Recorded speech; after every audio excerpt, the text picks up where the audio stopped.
Good afternoon, ladies and gentlemen. Welcome to the White House. I know that you have already been well briefed on the President's budget by an all-star cast of presenters over in the old EOB. I just wanted to be available to you to answer questions on presumably other subjects, although I can answer questions on the budget as well, but probably not as well as they did.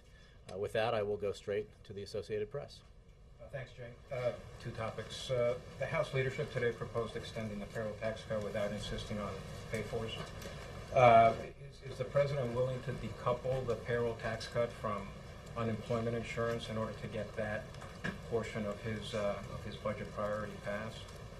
Well, let me say two things about that. First of all, the President believes very strongly, as he has made clear on a number of occasions, that we need to extend the payroll tax cut to 160 million Americans, as well as unemployment insurance and the doc fix, the SGR, because they're the right things to do for the economy. And that, and going specifically to payroll tax and unemployment insurance, those things really have a direct positive impact on economic growth and job creation. And so they are essential. We need to do all three of them, and that includes unemployment insurance. The approach the President has taken throughout this process is, despite the fact that, I think it's worth stepping back a little bit. Remember, during the payroll tax cut debate at the end of last year, Republicans who had, as a matter of their own bylaws, if you will, in the House, said that no tax cut ever needs to be paid for, had insisted that this one be paid for. The President was happy to work with them to find reasonable ways to offset the payroll tax cut extension, reasonable ways to pay for the payroll tax cut extension, and that remains his position. There is time to get this done. There is time to negotiate a solution that ensures that 160 million Americans don't have their taxes go up on March 1st, that ensures that unemployment insurance is extended to make sure that those folks who are looking for a job have the means to continue to do so. And that money, as you know, has a direct positive impact on economic growth and job creation. And to do it in a way that is, in effect, a compromise that Congress can negotiate in a spirit of bipartisan cooperation. So he looks forward to doing that. And don't forget that the payroll tax cut that the President envisioned extending through this year is part of his overall budget proposal, which he put forward today, that includes more than $4 trillion in deficit reduction. So we'll see how this process moves forward. There's time to do it. There is ample opportunity to do it in a way that does no harm to the economy, but ensures that this tax cut is extended for 160 million Americans. So at this point, he's not willing to accept this proposal? Well, this is a hypothetical proposal put up that they said they might do if conversations with folks on Capitol Hill don't progress according to the way they want. Let's just see how this process plays out. Extending unemployment insurance as well as the so-called doc fix is equally important. It's certainly very important, and very important for our economy. So the President supports extending all of it and doing it in a way that is easily achievable if folks put ideological and partisan positions aside and just get it done for the American people. Second subject, on Friday you seemed pretty satisfied that the contraception issue had been settled and you wanted to move on, but the bishops then put out a statement saying that it still raises serious moral concerns, and said the President's plan, quote, continues to involve needless government intrusion in the internal governance of religious institutions. As you know, there's also legislation in the Senate. One would allow any employer to raise a conscious objection to the contraceptive issue. Another one is broader, even raise conscious objections to any aspect of the bill at all.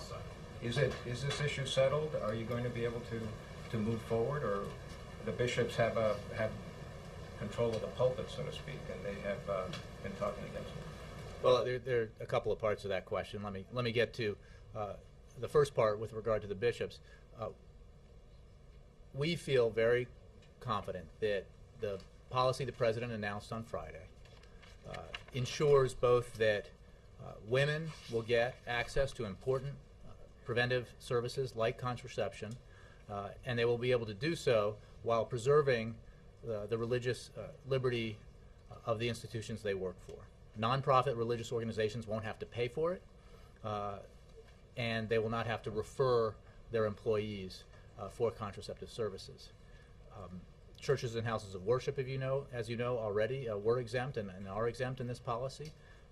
And the organizations that will be most affected by this, Catholic charities and the Catholic Health Association, have expressed their support for this policy, and we obviously appreciate that. Now, we never set out with the assumption that everyone would be satisfied with this balanced approach, with this what we believe approach that ensures that all women, no matter where they work, get the preventive services they deserve and need, and that religious liberties are accommodated.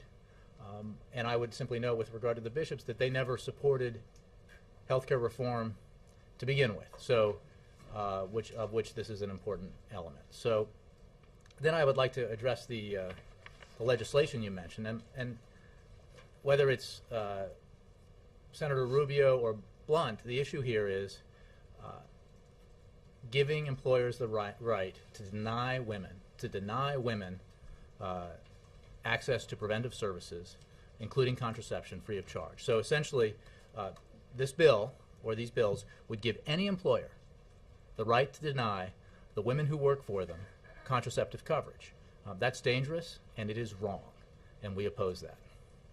It's not, I mean, as you know, it's not just Rubio. I mean, Senator Manchin is on that bill with him, so there's at least the cover of bipartisan. We think it is absolutely vital that women, no matter where they work, have access to the same health care coverage. The preventive services here are important for women's health, and it is important that women, no matter where they work, have access to them. The President found in the policy he put forward on Friday an approach that balances the vital need to provide these services to women without further cost, while ensuring that religious liberties are protected. And again, there's been a broad spectrum of folks who have come out in support of the President's approach. The bill put forward here, the one by Senator Rubio, the one by Senator Blunt, I guess it's an amendment, we believe are both dangerous and wrong by giving any employer the right to deny the women who work for them contraceptive coverage, and that's simply not the right approach. Yes, sir. Jay, Israel has accused Iran and Hezbollah of being behind bombings at embassies today in India and Georgia. What's the White House reaction to the bombings and to Israel's suspicions about who's behind it?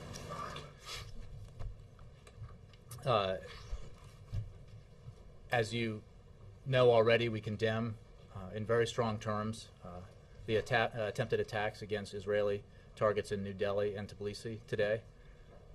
These incidents underscore our ongoing concern regarding the recent targeting of Israeli interests overseas. We continue to examine the situation. Details are still emerging regarding those incidents. As Secretary Clinton has indicated, the United States places a high priority on the safety and security of diplomatic personnel around the world, and we stand ready to assist with any investigation of these acts. We have no information yet on who is responsible for these attacks, so we're still evaluating what happened. Are you sharing information with Israel or investigating together about that?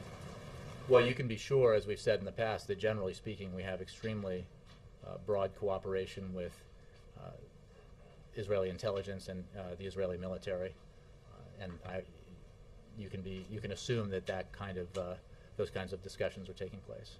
And just one follow-up on Jim's question: would the White House entertain the possibility of extending the payroll tax cut without having an offset? I don't want to entertain hypotheticals. Well, it's not hypothetical right now. Sure it is. Would they entertain a bill if it were put forward? That's a hypothetical.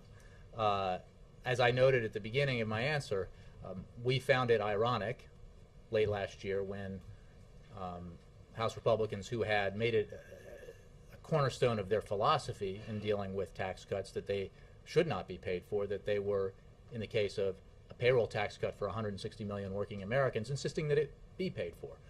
Nonetheless, the President happily worked with Congress to ensure that the 2-month extension of the payroll tax cut, as well as unemployment insurance, was offset with reasonable cuts. And we are willing to continue working with Congress and to offset the payroll tax cut extension and unemployment insurance extension in a responsible way that doesn't harm the economy and doesn't harm the very people the tax cut is meant to help, so that it's extended for the full year. That's the approach we've taken, and we certainly expect Congress to act accordingly without delay and without drama. But how important is it to the president, that principle of having an offset? Well, I think we've made clear that the principle that it be offset was one established by Republicans. So how important is it? Was established by Republicans as recently as last week, was reestablished or reasserted. We are willing to work with them to offset it in a responsible way, and we expect Congress to get its work done and to extend it, the payroll tax cut, unemployment insurance, and the doc fix for the end of the year, for the rest of the year, rather. Jay. Just follow on bombings. I'm sorry, let me get to Jay. Go on. Okay. President, when he spoke to NOVA students and faculty earlier today, acknowledged that the numbers in the budget were so big they were difficult to talk about. And to break them down, it would be along the lines of a family that makes $29,000 a year, spending $38,000 a year, so taking on $9,000 in new debt, with a $153,000 credit card bill that they were not able to pay down. That would be a way for the average American to afford it, to understand it. Does that seem responsible? Well, Jake, I appreciate the analogy. I think what you know and everyone in this room knows, and what every American knows, based on what I've seen, is that this economy was in free fall in January of 2009. It had, the government in the previous 8 years had racked up an enormous amount of debt, although it had started the century with surpluses. And because of the free fall we were in, urgent measures needed to be taken to reverse the direction of the economy and to reverse the direction of employment in this country. Those actions were taken, hard choices were made, and thanks to those tough choices made by the president working with Congress, the economy has now grown for a number of consecutive quarters. It has created private sector jobs for 23 straight months, well over 3.7 million new jobs. And we are headed in the right direction. But we have a long way to go. And what the president made clear, and the chief of staff made clear yesterday in his appearances, is that we need to make sure we get it right as we move forward, so that we invest where we need to. We extend the payroll tax cut, for example, because we need to economically.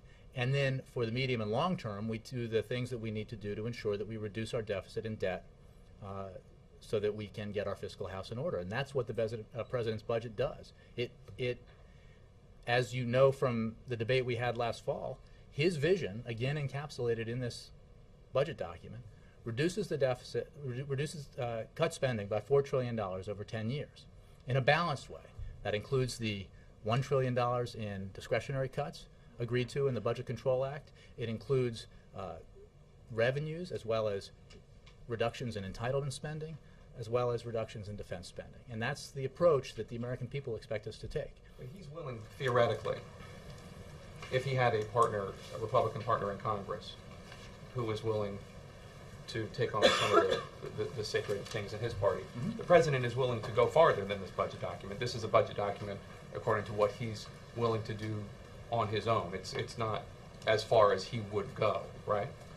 Well, I wouldn't want to negotiate the line items of a global grand bargain, if you will. Right. The president demonstrated last summer his willingness to take on the sacred cows in his own party, his willingness to do things and lead his party in a direction that would be very difficult for them, because he knew, and the leaders of the Democratic Party and the Congress agreed, that it was the right thing to do for the economy. But this budget doesn't reflect that. Well, actually, it does. It does reflect, it doesn't reflect every item of the potential grand bargain that the Speaker of the House walked away from, but it does reflect the proposal the President put forward in the fall that achieves more than $4 trillion in deficit reduction over 10 years, and does it with a combination of entitlement reductions and reforms, revenue increases, asking that those who have done exceptionally well over the last 10 years, the wealthiest Americans, pay a little bit extra, pay their fair share, and it does it through sensible, wise reductions in defense spending and discretionary spending. So that's From your own words and President Obama's own words, it is not as bold as he would be willing to be if he had a Republican partner in Congress willing to. It is a very bold proposal. It is absolutely designed on the framework laid out by bipartisan commissions like Erskine Bowles and Alan Simpson chaired, similar to the Domenici-Rivlin Commission, in that it encapsulates this balanced approach. Now, unfortunately, we haven't had a willingness to travel the bipartisan balanced road on the Republican side. You've had an asymmetrical situation here, where the president has been willing to make tough choices, things that are hard for Democrats to do, but we haven't seen the concurrent willingness on the Republican side, unfortunately, to even embrace, even be open to the idea that Americans overwhelmingly support, which is that we need to do something about revenues so that we can reduce our deficit and deal with our long-term debt in a responsible way, because the alternative is the so-called Ryan budget, which basically ends welfare as we know it, which asks average seniors to pay up to $6,000 a year, Medicare, sorry. It asks average seniors to pay up to $6,000 a year extra for deficit reduction, but also so that millionaires get $100,000 extra in tax breaks. Now, I think that is a tough message to explain to an average American out there who's struggling to make ends meet, who sees hope in the economy, but still knows that we still have a long way to go. And the answer on one side of the aisle is to seriously affect the livelihoods of senior citizens so that we can give more tax breaks to the folks who have gotten the most tax breaks in the previous 10 years. And I just, that's not a debate that we believe the other side is likely to win. The sensible approach is the bipartisan approach, is the balanced approach that says we have to do this in a way that deals with all the drivers of our long-term deficit, including revenues, including defense, including discretionary spending. So back to my family metaphor, one of the spouses isn't willing to make the tough choices, but the president is?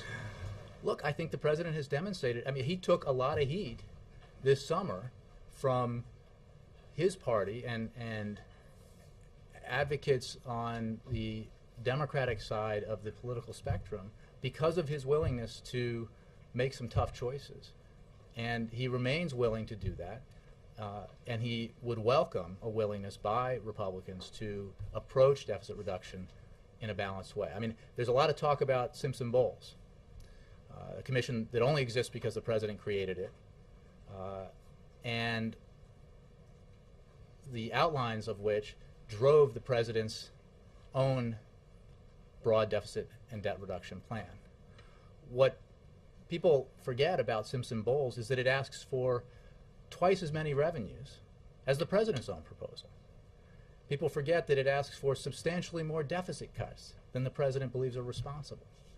And what we forget about Simpson-Bowles is not a single House Republican endorsed it or supported it, even on the commission. And I think that reflects part of the problem we have in Washington right now. Nora. Can I ask you on Syria? The UN Human Rights Chief today essentially said that the failure of the collective action of the Security Council has, quote, emboldened the Syrian government to launch an all-out assault. She called it crimes against humanity, a widespread and systematic attack on civilians. Does the White House agree with that? The White House agrees that the Assad regime continues to perpetrate disgusting acts of violence against its own people who seek only a democratic transition and a better life. And we call on the Assad regime to cease and desist this behavior, and we work with our international partners to continue to pressure the regime and isolate it to try to bring about a change in behavior. As you know, we've been working with a group that's standing up, the Friends of Syria, which will have its first meeting in Tunisia, I believe on February 24th. And we will work with all our international partners and allies, and that includes countries in the region, to further pressure Assad to get him to stop this behavior, to step aside and allow the Syrian people the future that they deserve. That includes as well discussions of providing humanitarian aid and other measures that can be taken to isolate Assad even further. There's an Arab League proposal out there to send in peacekeepers. Would the U.S. be willing to add to that effort? Well, we strongly agree with the Arab League's demand Sunday to immediately and fully stop all acts of violence and the murder of Syrian civilians, and its renewed call on the Syrian armed forces to immediately lift the military siege imposed on residential districts and villages. Regarding UN peacekeepers, as a general principle, we support an expanded and enhanced Arab League mission, including with UN or other support. We are discussing with the Arab League, the UN, and our international partners the circumstances in which a peacekeeping force, whether under Arab League, UN, or other auspices, could help to maintain peace in Syria, starting with there being a peace to keep. Unfortunately, as you know, there is not one at this moment. So there could be a scenario where U.S. troops are over there as peacekeepers. Well, we're talking about a UN, Arab League, or other auspices. You're speculating about an outcome that would require a peace to be kept to begin with. Can I ask you about, given the Arab Spring and other areas where the United States has been involved, for instance, in Libya, are there any similarities in terms of Syria and the action we took in Libya? Well, that's a helpful question and an important one, because we've made the point with regard, in answer to questions about why not act in Syria the same way that the United States acted with Libya. And I think that it is important to point out two things. One, all the way back when Libya was unfolding, we made clear that every country is different in our view, and therefore the approach we take with regards to the developments in every country is different. The situation in Libya was one where you had United Nations support, you had broad Arab League support, you had the Libyan people asking for the kind of intervention that was authorized under the UN Security Resolution that allowed the enforcement of the no-fly zone and the actions by NATO forces to prevent, NATO and outside forces to prevent Gaddafi from a mass assault on his own people. So there are serious differences, significant differences between these two situations. But we are, in a way that is similar, we are working with international allies and partners from Europe, the United Nations, the region, to forge a broad group supporting the Syrian people and to do everything we can to isolate and pressure Assad, to support the Syrian people in a time of dire need, and to help bring about the democratic transition that the Syrian people desperately deserve.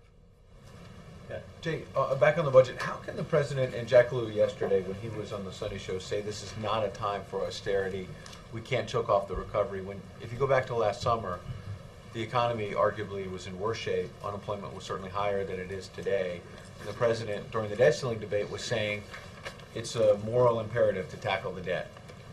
Isn't this budget now basically just kicking the can down the road? Well, it's a great question because it contains the answer within it. The president's vision for fulfilling the moral obligation to tackle the debt is contained within the budget he presented today.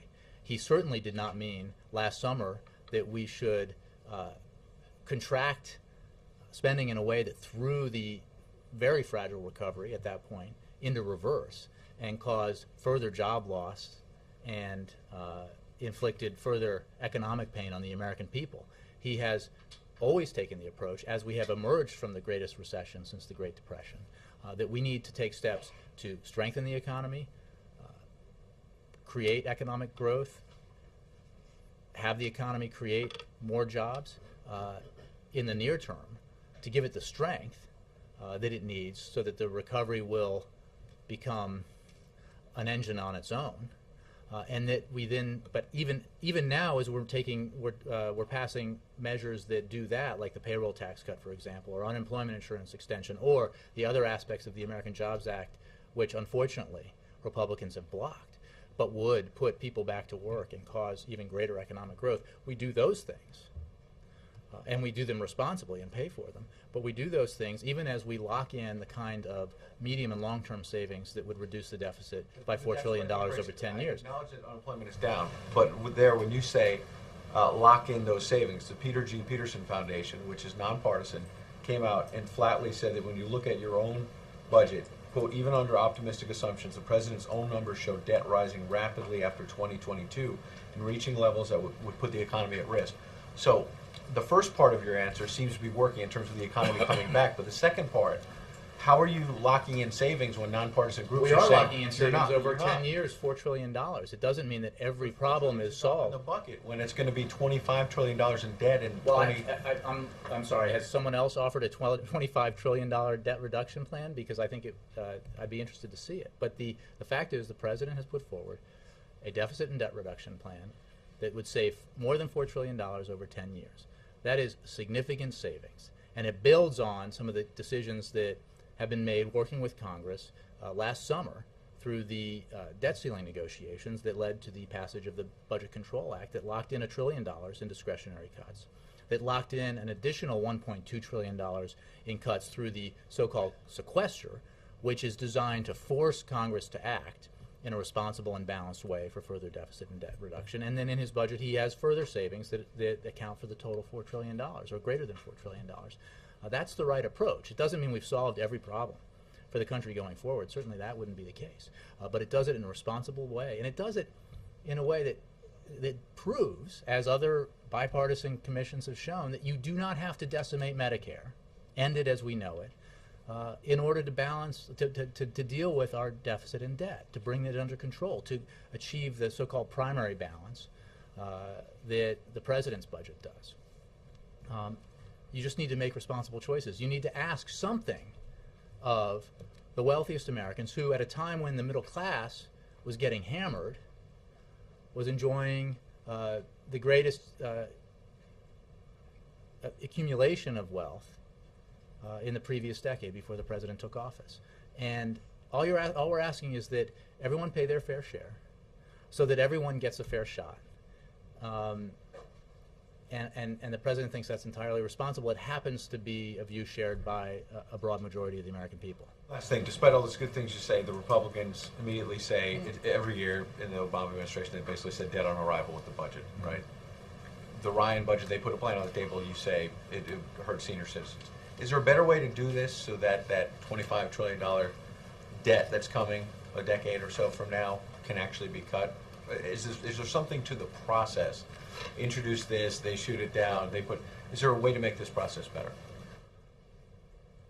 Well, I suppose there are many ways to make the process better, but the principal one is for elected officials of goodwill to decide that they're going to check the ideological baggage at the door when they go in to negotiate. And that was the approach that we took in the discussions led by Vice President Biden last summer. It was the approach the president took in the discussions he had with Speaker of the House John Boehner.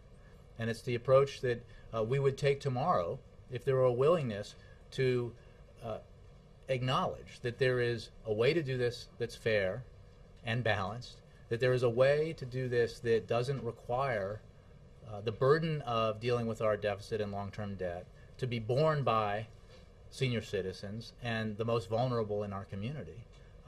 And that if we all are willing to make the tough choices, we can get it done. And that's encapsulated in the president's budget. It was reflected in the negotiations he had last summer. And it will be his approach going through this year. I mean, a lot of people talk about how nothing's going to get done this year because it's an election year. And I think, you and I were around. I think, Ed, you were around in 96. I know some others were. Jake, that's what everyone said in 1996. Can't be done because there's an incumbent president running for re-election with a Congress controlled by a different party. Well, in fact, that was a highly successful legislative year, and the president hopes that those opportunities will present themselves this year. It takes merely a willingness to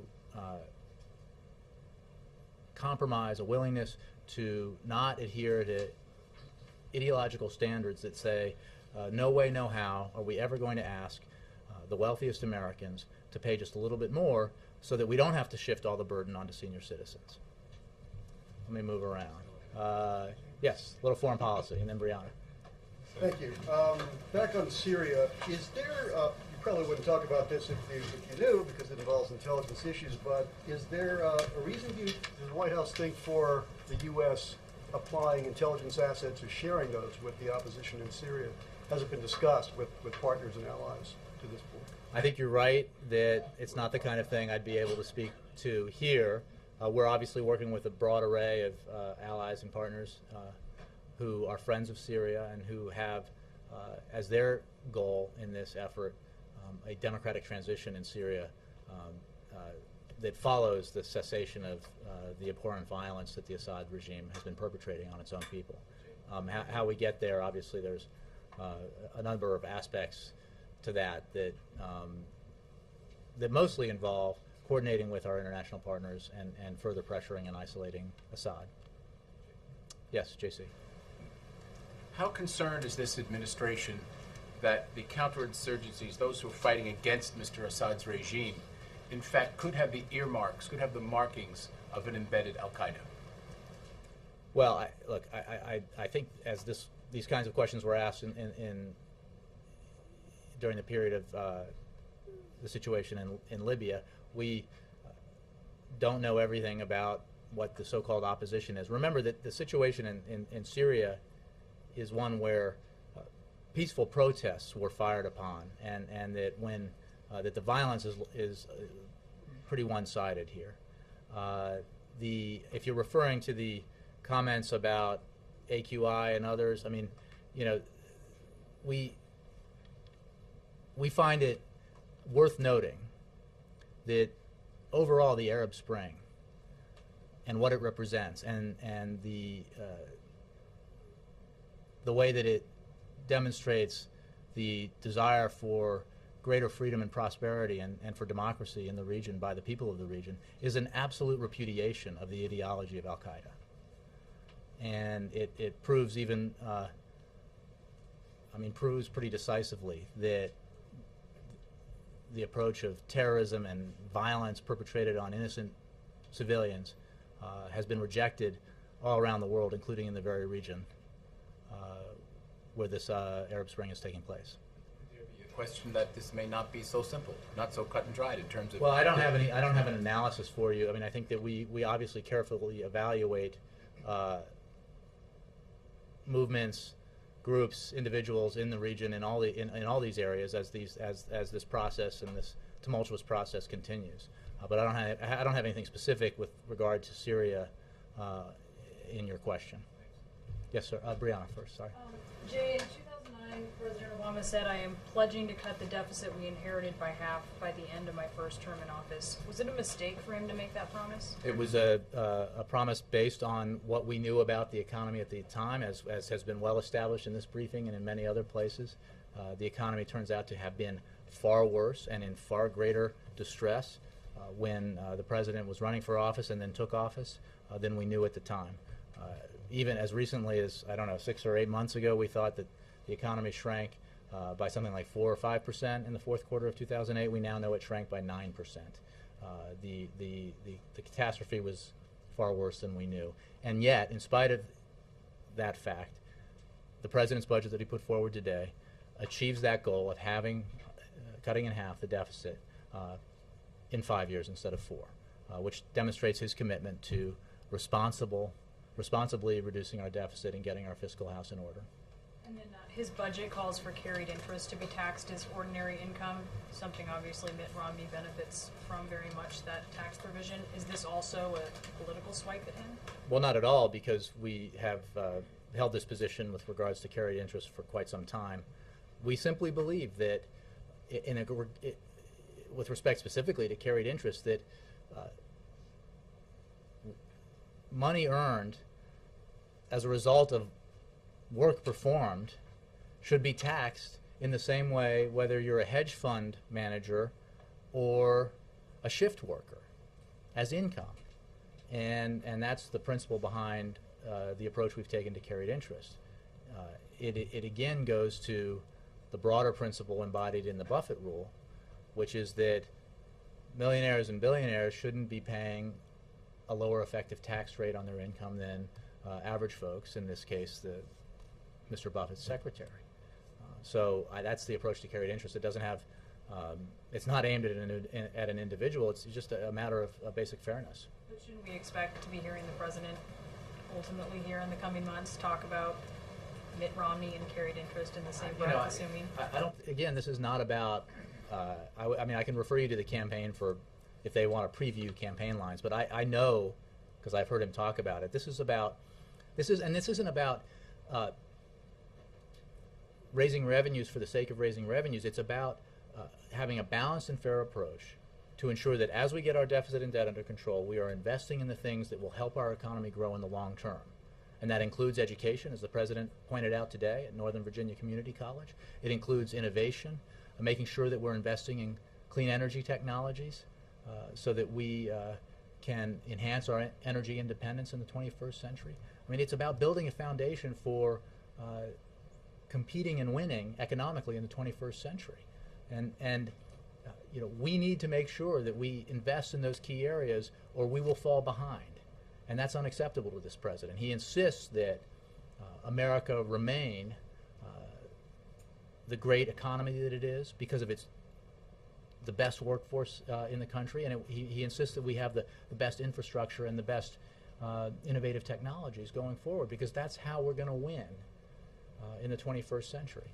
So it's about making responsible choices, and one of them is simply asking that hedge fund managers who benefit enormously from the so-called carry interest rule pay income tax at the effective rate that average folks pay.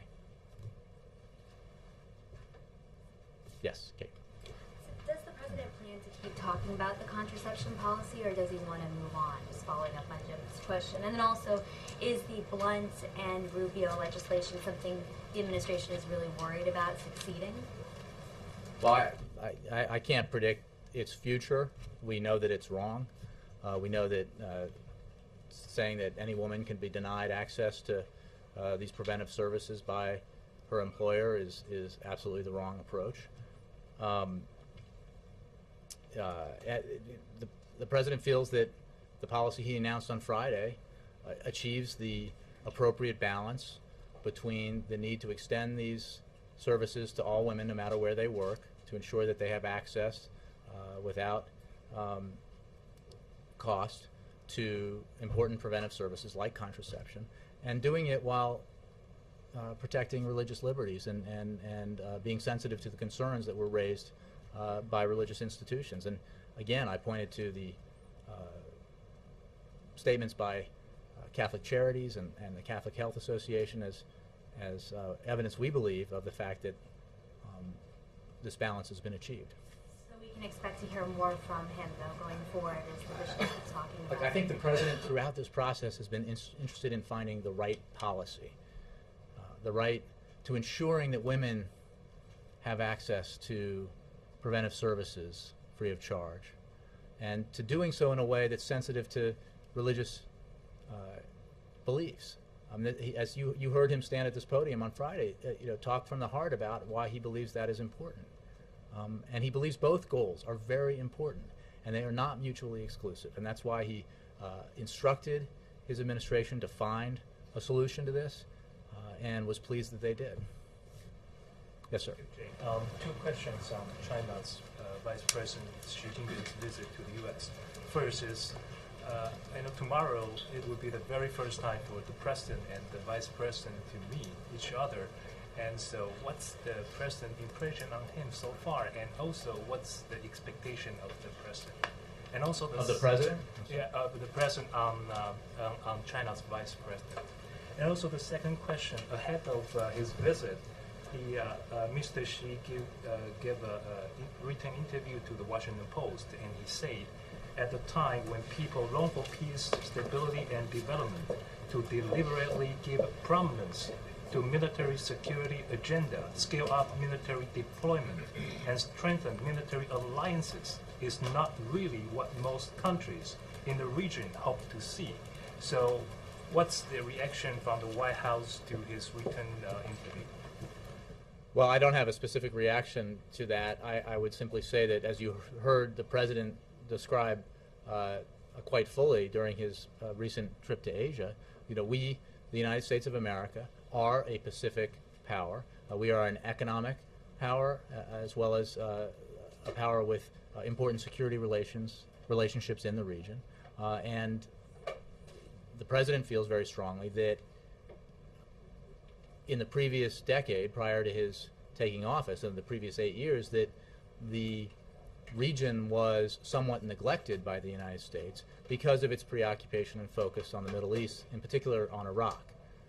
And he has sought to rebalance our focus and our national security approach as well as our economic approach, international economic approach, to reflect the important role that the region is playing economically and the important role that our relations with China and with countries all around the region will play in the 21st century. So it's not an either or as far as he's concerned. It's a both and that's, I think he spelled out pretty clearly during his trip to Asia, and you will hear various administration officials, I think, reflect those views during this important visit this week.